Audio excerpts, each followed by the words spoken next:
Bismillahirrahmanirrahim. Assalamualaikum warahmatullahi wabarakatuh. Selamat siang, salam sejahtera semuanya. Semoga dalam keadaan sehat, semoga dalam keadaan bisa beraktivitas. Sekarang proses mata belajar kita tentang lanjut ke materi selanjutnya tentang biodik 1, yaitu tentang sel dan jaringan.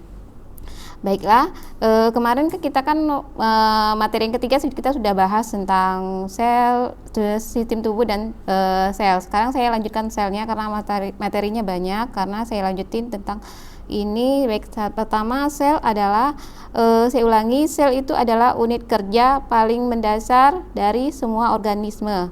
Nah, struktur ukuran sel ini sangat kecil sekali kalau dilihat di mikroskop, 0,002 sampai 0,2 mikron. Untuk membran selnya itu sama dengan membran plasma. Nah, untuk ketebalan membran sekitar 7,5 nanometer. Untuk sel itu terbagi dari dua, yaitu nukleus dan sitoplasma. Nah, nukleus ini dipisahkan dari sitoplasma dari membran nukleus. Sedangkan sitoplasma itu sendiri itu dipisahkan dari cairan membran sel atau membran plasma. Nah, ada 5 zat dasar utama dari sel ini yang kita bahas, yaitu air, elektrolit, protein, lipid, dan karbohidrat. Nah, inilah sistem sel untuk berkembangnya yang dibutuhkan oleh sel agar dia dapat hidup di dalam tubuh manusia. Nah, ini untuk struktur membran selnya saya gambarkan yang ini, jadi kalian bisa saudara-saudari bisa mempelajarinya. Ini morfologi dari membran sel, dari pori, dari ini bentuk, ini nukleusnya, plasmanya, ini retikulum endoplasma, kemudian nukleus. Nah, diselubungi oleh nukleus membran luar dan dalam, kemudian membran kromatin, DNA-nya, dan sitoplasma. Nah, sel ini dilapisi oleh membran tersusun dari lipid dan protein. Nah, membran sel ini sangat kecil sekali, 7,5 sampai 10 nanometer. Sitoplasma dan organelnya, retikulum endoplasma, dan di dalam organel dalam sel itu, retikulum endoplasma, ada badan Golgi, mitokondria, lisosom, dan presoskom. Ini adalah merupakan salah satu selubung dari sel itu sendiri. Nah, ribosom dan retikulum endoplasma bergranula, sedangkan dia tersusun dari campuran dari RNA dan protein untuk sintesis molekul protein baru di dalam sel. Nah, ini gambar dari retikulum endoplasma. Adalah untuk struktur vertikal gepeng dan sitoplasma. Nah, bentuknya seperti ini ya. Jadi dia agak gepeng seperti ada retikulum endoplasmanya yang tidak bergranula dan bergranula. Nah, kemudian badan Golgi. Nah, badan Golgi ini apa? Memiliki membran mirip retikulum endoplasma, tidak bergranula. Sedangkan tersusun dari 4 atau lebih dari lapisan vesikel yang tipis, gepeng, dan tertutup, menutup, serta letaknya dekat dengan salah satu sisi nukleusnya. Ini gambarnya, saya gambarkan badan Golgi. Dia bentuknya bulat, nukleusnya ada di dalamnya, intinya ini. Nah, vesikelnya ini, vertikal Golginya di luar ini. Nah, bentuknya seperti perahu gitu kan, panjang kan, titik-titik. Nah, ini dia yang vesikel endoplasma, dia mendekati inti juga ya. Nah, lisosom ini adalah untuk organel bentuk vesikel dari beberapa bagian badan Golgi yang lepas dan menyebar ke seluruh sitoplasma, dan ukurannya 250 sampai 750 nanometer. Nah, cukup besar ya lisosom ini ya. Nah, sistem pencernaan intraselulernya, untuk pencernaannya apa? Lisosomnya itu struktur selnya yang pertama rusak, kemudian partikel makanan yang telah dicerna sel, kemudian ketiga zat yang tidak diinginkan seperti bakteri. Nah, inilah sel yang tidak intraseluler, itu berarti yang tidak sempurna selnya. Jadi dia memiliki struktur sel yang rusak, dicerna oleh sel, dan keinginan bakteri juga tidak diinginkan oleh bakteri, maka muncullah bakteri dan sel dan organisme lainnya. Nah, peroksisom itu apa? Mirip dengan lisosom juga yang di atas saya jelaskan pertama. Ini adalah lisosom ini untuknya apa? Pertama, lisosom cara untuk mereplikasikan diri, dia membelah diri. Kemudian lisosom itu mengandung enzim oksidasi. Jadi dia memberikan enzim agar dia tetap berkembang selnya. Nah, vertikal sekretoris adalah sekresi zat-zat khusus. Jadi yang memakan mengeluarkan metabolisme di dalam tubuh sel itu sendiri. Kemudian mitokondria. Nah, ini saya gambarkan mitokondria ini seperti ini ya. Dia seperti perahu. Nah, tersusun dari dua lapisan lipid ganda, membran protein, yakni membran luar dan membran dalam. Nah, ini ya seperti gambarkan ya. Nah, energi yang dilepaskan untuk sintesis suatu zat berenergi tinggi. Nah, energi tinggi ya ini adenosine trifosfat atau ATP. Nah, mitokondria itu mempunyai energi ATP namanya. Jadi dia merupakan energi yang tinggi yang untuk melepaskan enzimnya itu energinya. Nah, ini ada di dalam mitokondria ini kan yang pertama granula sekrori ya, yang tadi pertama itu. Nah, di dalam ini dia ada kista, matrik di mitokondria ya, rongga dalam, terus ada enzim, ada membran luar juga. Nah, ini dia rongganya. Kemudian ciri fungsional ATP apa? Energinya. Ya, ini secara kimianya ya, adenin, bentuknya ribosa fosfat. Nah, inilah ada dianya namanya adenosine trifosfat. Nah, ATP atau energi itu untuk apa? Suatu nukleotida terdiri atas, jadi nukleotida di dalam RNA-nya ketiga. Basa nitrogen adenin yang pertama, kedua gula peptosa ribosa, ketiga radikal fosfat. Jadi ikatan fosfat itu berenergi, yang terakhir itu berenergi tinggi. Nah, dia ya. Kemudian yang kemarin materi yang saya jelaskan itu gerakan amoeboid dan sebuah sel. Jadi sel itu bergerak dua, pertama amoeboid, kemudian sisilia. Nah, kemarin kan saya jelaskan itu tidak ada di PPT ini, nggak ada itu gambarnya. Ini saya betulkan gambarnya, jadi kalian bisa paham. Ini jadi endositosis, dia memakan masuk ke sel, kemudian dia plasmodium, kemudian dikeluarkan lagi menjadi eksositosis. Nah, ini ada ikatan dari reseptornya, pergerakan dari selnya itu. Kalau struktur fungsi silia ini adalah seperti ada bulu-bulunya, ini filamen namanya, membran, terus yang ada ujungnya. Nah, ini dia dasar tubuhnya. Kemudian digerakkan ke depan dan ke belakang. Nah, silia itu. Inilah selnya. Nah, kemudian pembelahan sel. Nah, kemarin saya sudah jelaskan pembelahan sel ya di PPT saya. Ini saya tambahkan secara secara kalian bisa pahami. Nah, ini pembelahan sel pertama ya, itu suatu proses pembelahan sel dari induk menjadi dua atau lebih dari sel induk. Jadi pembelahan sel itu adalah induknya. Jadi induknya itu sel orang tua. Jadi dia membelah gitu menjadi dua gitu atau lebih. Nah, inilah dia pembelahan sel.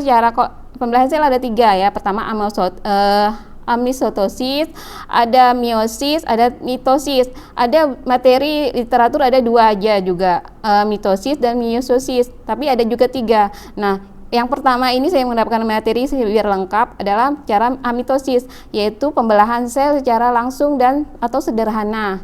Sedangkan pembelahan sel secara mitosis itu pembelahan sel secara tidak langsung. Sedangkan pembelahan sel secara meiosis yaitu pembelahan sel di mana sel itu kromosomnya dibagi menjadi dua, kemudian menjadi 4 gitulah, lebih dari kelipatan itu ya.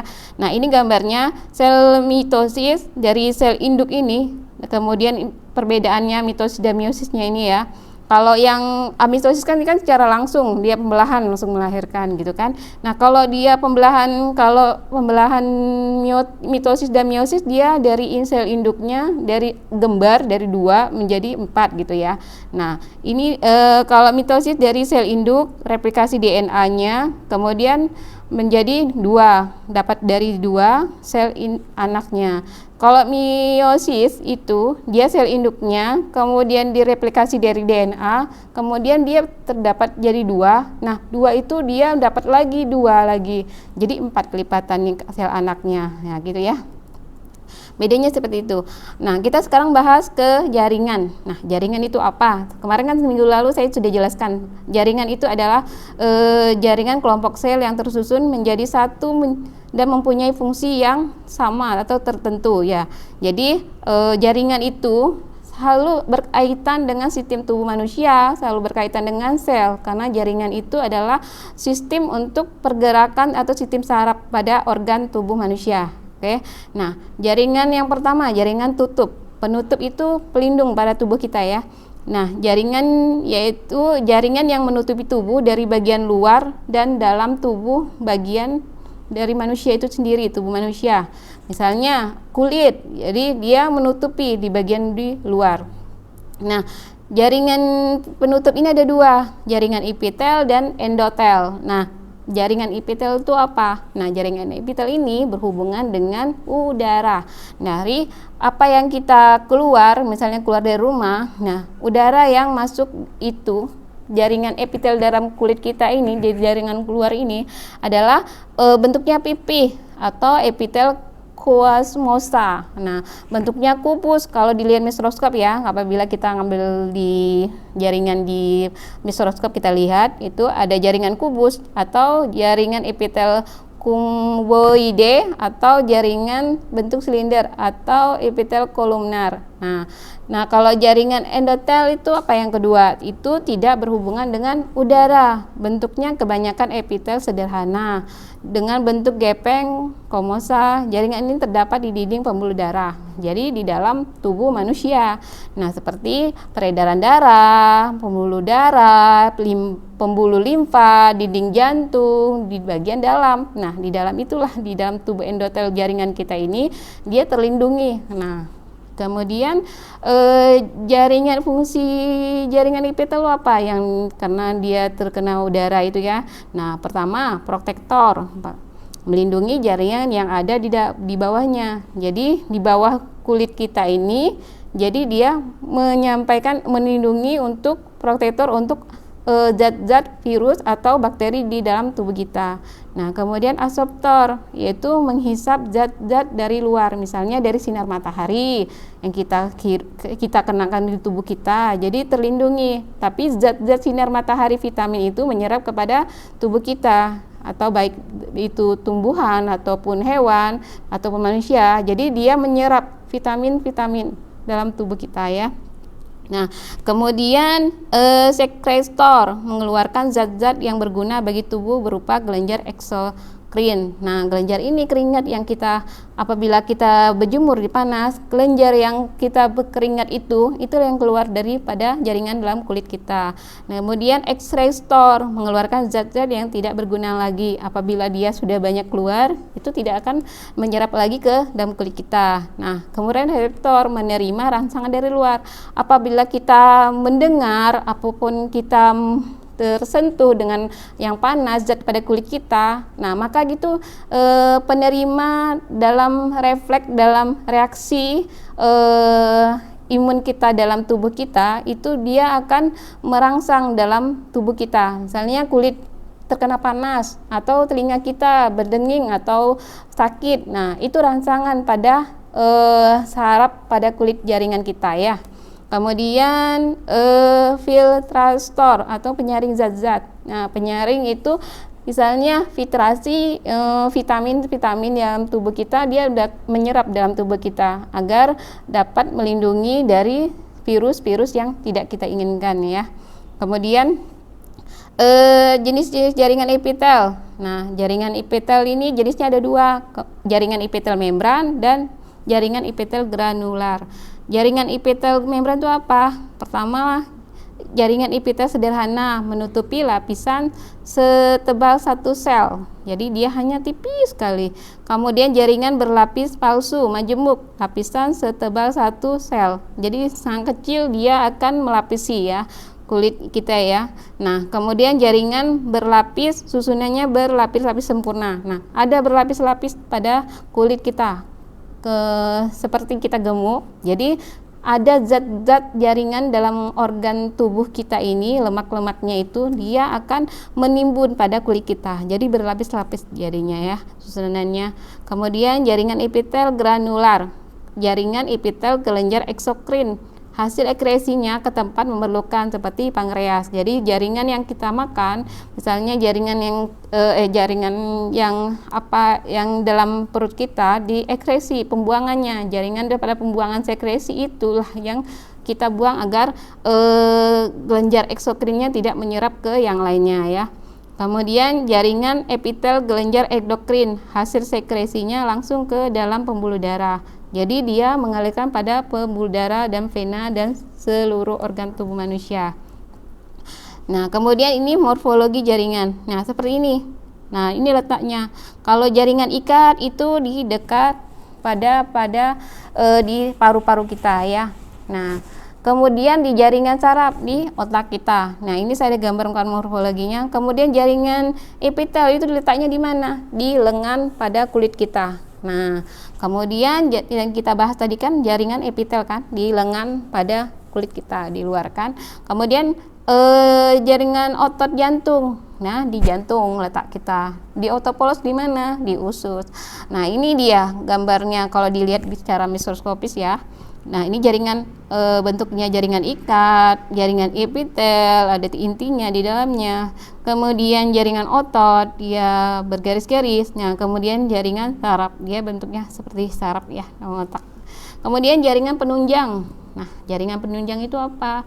Nah, sekumpulan sel khusus serupa bentuk, besar, dan pekerjaannya berfungsi menunjang. Jadi dan menyongkong untuk susunan tubuh di sekitarnya. Jadi jaringan penunjang pada tubuh kita ini juga ada untuk menegakkan organ-organ tubuh pada tulang di belakang kita ya.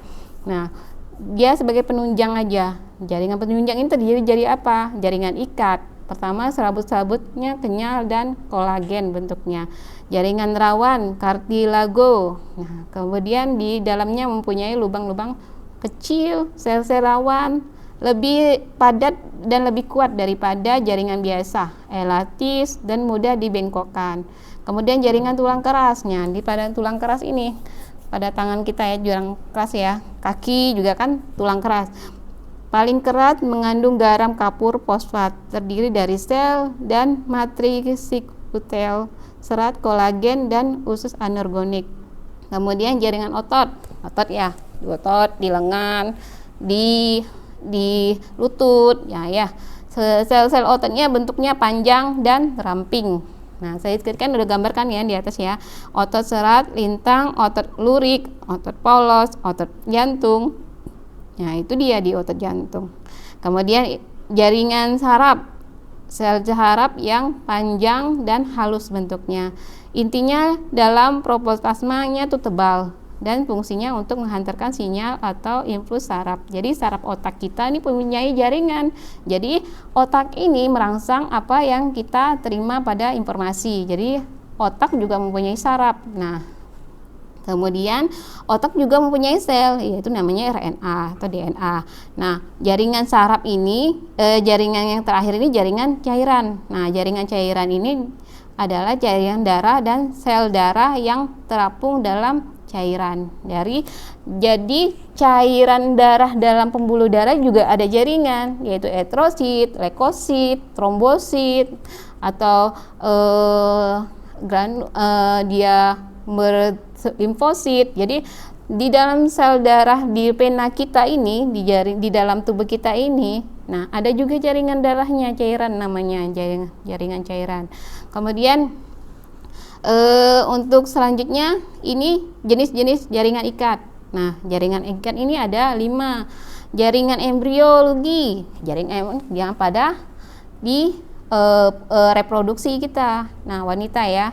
Jaringan reproduksi juga ada jaringan namanya jaringan embriologi. Kalau areolar itu dia di luar dari untuk melindungi tubuh kita jaringannya. Kemudian gembur untuk melindungi pada organ-organ tubuh. Terus fibrosa pada jaringan ikat kenyal dan bentuknya seperti kenyal kalau jaringannya itu, jaringan ikat ya. Kemudian jaringan rawan, fungsinya apa? Nah, jaringan rawan untuk menutup ujung-ujung tulang seperti tulang iga. Nah, pada tulang kita ini, tulang kaki, tulang tangan.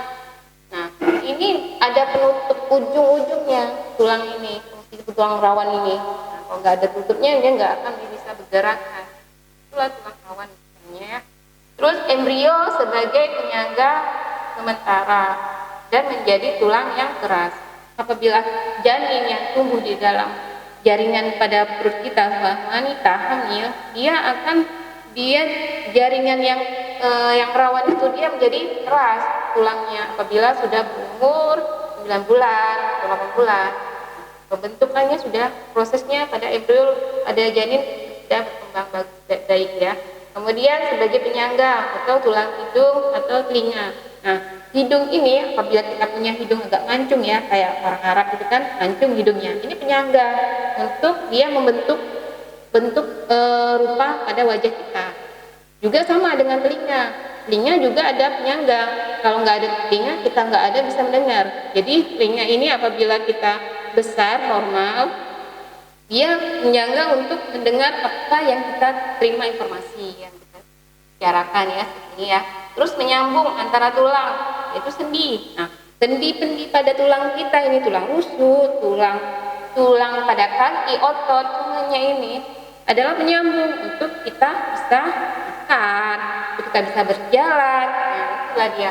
Kemudian macam-macam tulang rawan, namanya kartilogi felin. Nah, dia seperti jaringan yang di gambar tadi ya. Nah, dia seperti di tulang pada dengan.